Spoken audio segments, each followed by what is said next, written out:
दोस्तों आज हम बात करेंगे वर्ल्ड अफेयर पे G7 समिट जो कि कनाडा इस दफा होस्ट कर रहे हैं। नरेंद्र मोदी इंडिया को खैराबाद कह चुके हैं और आज वो साइप्रस पहुंचे हैं 2 दिन के दौरे पर। साइप्रस वो मुल्क है जिसका नाम लेते ही टर्की के पेट में दर्द होने लगता है, क्योंकि नॉर्थर्न साइप्रस की अगर बात करें तो वो टर्की ने ऑक्यूपाई किया हुआ है और इंडिया अक्सर जो है यूनाइटेड नेशन में साइप्रस को आजादी दिलाने की बात करता है।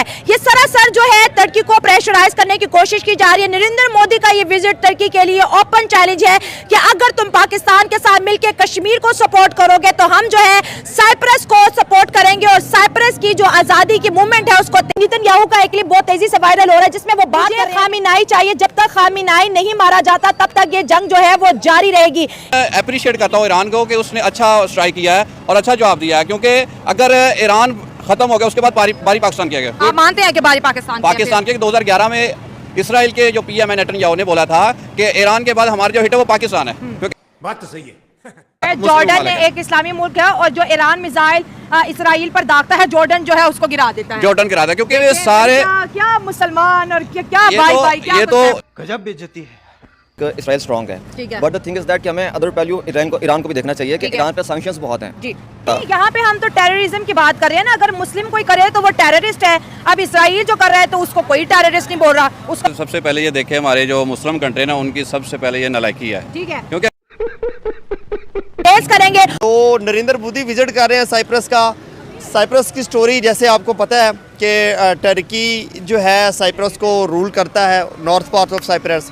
उसकी अपनी सॉवरेनिटी, अपनी इंडिपेंडेंस नहीं है। साइप्रस क्लेम कर रहा है कि हमें हमारी चीज़ दी जाए, लेकिन टर्की अभी उसके ऊपर नहीं है, उसके ग्रिप है। टर्की तो कहता है ये एक आज़ाद कंट्री है और ये कोई जो है साउथर्न साइप्रस का हिस्सा नहीं है ना। असल में देखें आप एक्सप्रेशन जो होता है ना वो आप एक्सप्रेस इसी तरह से करते हैं। अगर हम कश्मीर की बात करते हैं तो आज तक इंडिया ने इस चीज़ को एडमिट करना पब्लिकली एक दफ़ा भी नहीं किया कि नहीं कश्मीर हम ऑक्यूपाई कश्मीर कहते हैं। वो कहते हैं this is the part of the India and the people of the Kashmir are very happy by being a part of the India.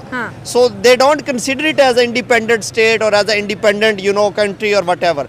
तो ये बोला ऐसे ही जाता है, लेकिन एग्जैक्ट सिचुएशन क्या है, किस तरीके से वो लोग रह रहे हैं, उन लोगों के क्या थॉट्स हैं, उनके क्या बिलीव्स हैं, उनकी विल क्या है, बेसिकली उनके डेमोक्रेटिक राइट्स को सप्रेस किया जाता है या नहीं किया जाता, उनका जो फ्रीडम है, अपनी freedom to live as per their own constitution, ये चीज़ें अगर उसको कोई मानता है, उनकी यूएनओ के अंदर उनकी कोई रिप्रेजेंटेशन होती है या वर्ल्ड उसके ऊपर क्या रिस्पॉन्स करती है, तो ये चीज़ें सारी मैटर कर रही होती है। लेकिन नरेंद्र मोदी का ये विजिट साइप्रस का बहुत मैटर करते हैं।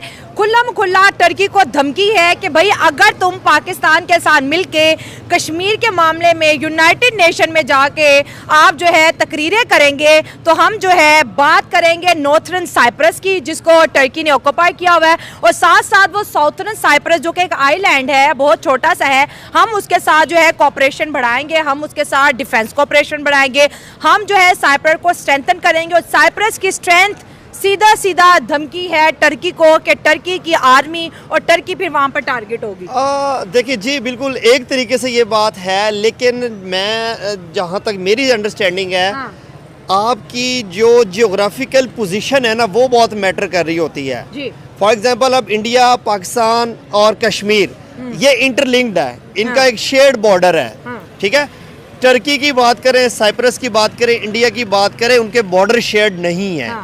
अच्छा, और अगर आप इंडिया ये क्लेम भी कर ले कि हाँ कि हम साइप्रस को आज़ाद कराएंगे, एम्पावर करेंगे, उनकी सपोर्ट करेंगे, उनके साथ हर तरह से उनके साथ आप खड़े होंगे, लेकिन आपने ये देखना है कि आपको साइप्रस, इंडिया से उड़कर साइप्रस जाने के लिए एयर स्पेस किसकी यूज़ करनी है, बीच में क्या चीज़ आती है। लेकिन इंडिया पॉलिटिकली करेगा ना, साइप्रस को पैसा दे देगा, साइप्रस को हथियार दे देगा, और सबसे बड़ी बात इंडिया यूनाइटेड नेशन में साइप्रस की बात करता है। और देखिए अभी दुनिया की बड़ी डेमोक्रेसी है, यूनाइटेड नेशन के परमानेंट सीट यानी कि वीटो पावर भी इंडिया चाहता है, जिसके लिए वो बार बार अपील करता है। अगर इंडिया के पास वीटो पावर आ जाती है तो फिर टर्की और साइप्रस के मैटर को फिर ज़ाहिर है इंडिया अपने पॉइंट ऑफ व्यू से देखेगा ना। देखिए जब वीटो पावर आएगी तो once you are empowered then you are more जो है ना, आप ज़्यादा हो जाते हैं, बोल्ड, ब्लंट भी ज़्यादा हो जाते हैं। तो ये अभी अजम्पशन के ऊपर ये तो बात करना मेरे ख्याल में मुनासिब नहीं है। जब आएगी उसके क्या इम्प्लीकेशंस करेंगे, उस पावर को यूटिलाइज कैसे करेंगे,